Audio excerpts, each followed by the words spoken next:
Salut, c'est Vince, j'espère que tu vas bien. Je suis toujours dans ma campagne avéronaise pour encore quelques jours avant de partir en vacances. J'aimerais aujourd'hui qu'on parle d'un concept hyper important sur lequel il est très difficile de mettre des mots, donc je vais faire ce que je peux, et auquel on ne pense pas suffisamment, je pense, qui est pourtant un concept essentiel, à mon sens, toujours, hein, je suis sur ma chaîne, essentiel dans le fait de faire une bonne musique, en tout cas une musique qui va être touchante ou non, une musique dans laquelle il va y avoir un maximum d'émotions. Ce concept, c'est l'intention. Lamusicien.fr, oulala, c'est sexy. Alors on pourrait se dire qu'il suffit de faire de la bonne musique en ce sens qu'il suffit de mettre les bons éléments au bon endroit, faire un assemblage de différentes choses pour qu'une musique soit réussie. Et en soi, c'est plutôt vrai, hein. Il faut trouver le bon équilibre entre tous les différents éléments. Il faut trouver les bonnes idées, on va dire, au bon moment. Et puis, il faut trouver un petit peu la bonne émotion. Tout ça, c'est vrai, hein. Tout ça, évidemment, c'est ce qui participe, on va dire, au cœur d'une musique, hein. C'est effectivement comment on l'a fait.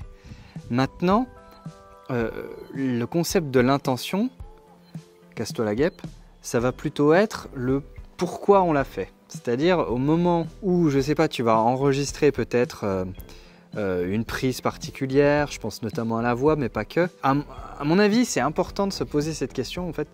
Pourquoi, là, je chante, en fait? Qu'est-ce que je raconte? Dans le sens de peut-être l'histoire du texte, mais aussi comment je sers la musique à ce moment-là? Quelle est l'émotion à ce moment-là? Et du coup, te poser ces questions-là, ça va te mettre dans une forme de conditionnement qui est l'intention, en fait, hein. Avec quelle intention? On parle d'avoir des bonnes ou des mauvaises intentions en général. Et pour moi, en musique, l'intention, c'est ça. Est-ce que tu as une intention qui est juste avec le morceau? Ou est-ce que tu es à côté de la plaque, tu vois? Ça ne veut pas forcément dire chanter juste ou chanter faux quand tu chantes, par exemple, ou chanter fort ou chanter doux, mais ça veut peut-être dire, par exemple, sourire quand tu chantes, tu vois, tu chantes pas du tout pareil quand tu souris. Ça veut peut-être dire, je sais pas, être très ouvert, ou au contraire être un petit peu renfermé, se dire attends, là je vais chanter ce couplet de façon très nonchalante, ou tu vois, c'est pas vraiment de l'ordre de la technique, puisque de toute façon il vaut quand même mieux chanter plutôt juste que faux, hormis quelques cas, on va dire, assez particuliers. Mais ce concept de l'intention, pour moi, il est vraiment transversal à ça, hein. C'est pas être dans le juste, dans le faux, dans le fort, dans le doux, dans le hurler, le chuchoter. C'est pas si noir ou blanc. De toute façon, le monde n'est pas noir et blanc, hein, le monde est gris.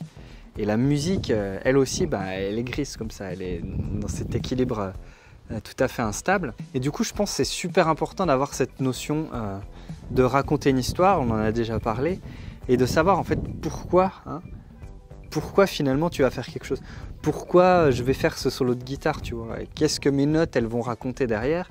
Ça va vachement changer la manière avec laquelle tu vas jouer, parce que si tu te dis je fais un solo de guitare parce que là j'entends bien un solo de guitare, ok, c'est cool, ça passe toujours bien, plus ou moins.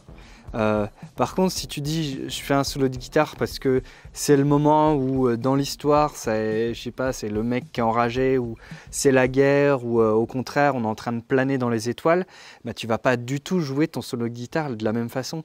Même si ton solo de guitare, ce sont les mêmes notes dans les différents contextes. Pour moi, le concept de l'intention, ça rejoint vachement le travail d'un metteur en scène en théâtre. Après, peut-être je peux me planter, je connais peut-être pas assez le théâtre pour en parler, mais pour moi c'est ça, c'est aller au-delà du texte, tu vois, c'est essayer de raconter une histoire au-delà de l'histoire du texte, et de différentes manières, que ça peut être dans la posture des comédiens, dans la manière dont on va dire le texte, dans la manière dont on va interagir sur scène, tout ça. Alors que le matériel de base, ça reste un texte, et du coup tu peux aller voir des pièces différentes, alors que c'est la même pièce qui est jouée, mais ça ne va rien avoir l'une avec l'autre. Et dans ta musique, c'est la même chose, suivant que tu vas définir, si tu veux, une histoire, une intention, un univers particulier. Et c'est vraiment ça qu'il faut garder en tête, c'est cette histoire de tout cohérent. Et du coup, si t'es un super bon musicien mais que t'as pas d'intention, enfin, c'est quelque chose qui se sent, quoi. C'est un peu la différence entre quelque chose de parfaitement clinique, tu vois, très propre, très aligné, mais où il n'y a rien qui dépasse, du coup c'est parfait.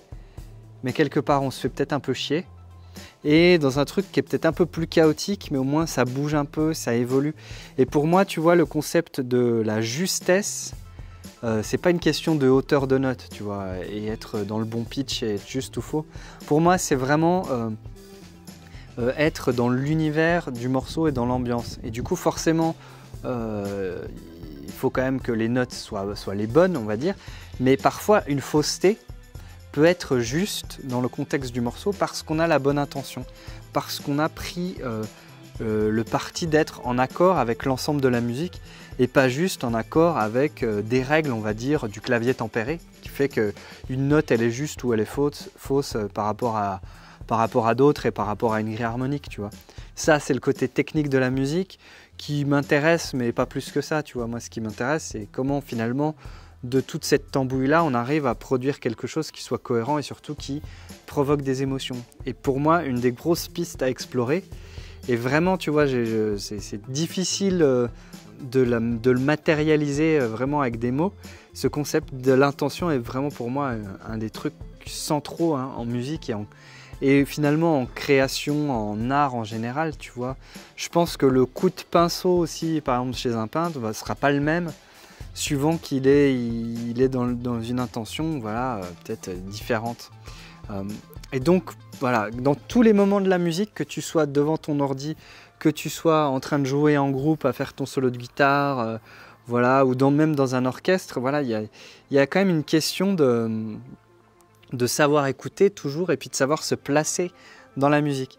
Et d'autant plus quand tu es le seul home orchestre, on va dire, aux manettes dans ton home studio, il faut vraiment, je reviens sans arrêt dessus, mais pour moi c'est juste essentiel, avoir cette distance, se voir faire et se dire est-ce que là je suis en train de mener ma barque avec la bonne intention qui correspond au morceau, ou est-ce que je suis en train d'appliquer des principes, on va dire, mécaniques et d'en oublier finalement le plus important, c'est d'être en accord avec la musique et avec ses émotions et avec le message qu'on veut transmettre. Et donc cette intention va vraiment, pour moi, c'est peut-être plus important que réussir un mixage ou avoir une bonne idée de mélodie, tu vois, c'est d'avoir la bonne intention. Et finalement, des fois, tu entends des morceaux dégueulasses, on va dire pas très bien produits, voilà, ou un peu, qui sonnent un peu cheap. Mais comme l'ensemble est cohérent, comme on est dans la juste intention, même si le mec chante un peu faux ou je sais pas quoi, bah finalement l'ensemble, ça va pas te déranger plus que ça. Tu vas peut-être le classer dans une boîte, mais au moins il est dans sa boîte à lui, tu vois, et il est cohérent. Donc en résumé, essaie de penser à ça, essaie de prendre un peu de recul parfois, au moment peut-être où tu vas faire une prise. Essaie de te dire, ok, comment je vais le jouer vraiment? Avec quelle cohérence je cherche à me placer dans la musique, à placer cette piste, tu vois? Avec quelle émotion j'ai envie de chanter cette partie ou ce morceau? Et ces questions-là, tu peux vraiment te les poser à toutes les étapes, en fait, je pense, de la production. Même si, voilà, c'est très difficile de les concrétiser et de les matérialiser, c'est un processus mental de réflexion de ta musique qui devient un petit peu implicite, je pense, avec l'expérience, mais qu'il est super important de rappeler et qui est d'autant plus important si tu collabores, si tu es avec d'autres personnes pour justement amener cette cohérence, parce que tout seul, c'est sans doute un peu plus simple d'apporter de la cohérence, mais quand on est plusieurs, il faut savoir communiquer aussi sur les émotions qu'on veut mettre dans la musique. Et la question de l'intention, voilà, expliquer à ton pote, là, il faut vraiment que tu sois enragé, quoi. Ou là, il faut vraiment que tu sois tout doux et tu joues comme une caresse, ou que voilà.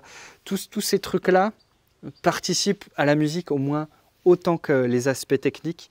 C'est pour ça que c'est important d'en parler et c'est aussi pour ça que j'en parle souvent sur cette chaîne. Donc n'oublie pas, sois dans une bonne intention. Voilà, si cette vidéo t'a intéressé, t'a été utile, je t'invite à laisser un gros pouce en l'air, à t'abonner à la chaîne si ce n'est pas déjà fait et à me dire toi en commentaire si tu penses à ces questions, hein, si tu penses à cette notion de l'intention qui est un concept assez flou, je suis d'accord, mais qui reste un concept vraiment important en musique et en création en général. Et puis voilà, je te laisse, fais plein de musique. Ciao! Si tu n'es pas abonné à ma newsletter, je t'invite vraiment à le faire, il y a le lien dans la description. C'est pas une newsletter comme les autres, là je t'écris tous les jours une histoire en rapport avec la musique, la production musicale, la MAO, la créativité. J'essaye que ce soit fun à lire. Si t'es pas encore abonné, je t'invite à le faire. Le lien dans la description, tu reçois un email du lundi au vendredi. Il n'y a pas encore d'horaire fixe parce que j'en ai pas écrit assez d'avance, mais voilà, je pense que c'est un concept intéressant que je suis en train de développer et à mon avis, je crois que c'est assez unique, en tout cas en France, et en tout cas sur les contenus pour les musiciens. Et c'est vraiment la manière d'avoir le maximum de contenu et de rien rater. Et puis aussi d'avoir accès, voilà, par exemple à des promos spéciales ou à des choses que je partage uniquement avec les gens qui me sont fidèles et qui me suivent voilà, dans leur boîte mail. Tu as le lien dans la description si ça t'intéresse. Et puis pour le reste, voilà, à la prochaine. Ciao. J'ai une bonne intention de rien foutre là.